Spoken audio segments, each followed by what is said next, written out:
இவ தங்கச்சி வீட்டு விசேஷத்துக்கு 3 பவுன் செய்யணும்னு அண்ணனை போட்டு பாடா படுத்திக்கிருக்கா.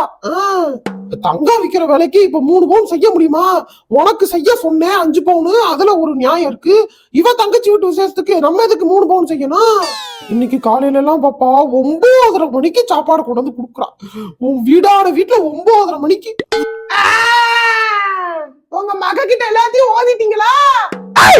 பெரிய டவுசர் பசீனுக்கு வர சொல்றா. இன்னைக்கு கிளவிய பொளக்குற பொலையில நர முடியலாம் வரைச்சுக்கணும். என்னது?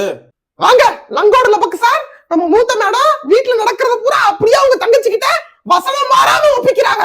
மணிரத்னம் கூட கதை வசனம் அப்படி எழுத மாட்டாங்க. நாடை எழுதுறாங்களே வசனம் என்ன மாதிரி எழுதுறாங்க. அம்மிங் பாடு கூட கொஞ்சம் சத்தமா ஹம் பண்ணும். உங்க அம்மா சைலண்டா வீட்டுல நடக்கிற பூரா ஹம் பண்ணிடுறாங்க. சாப்பாடு லேட்டா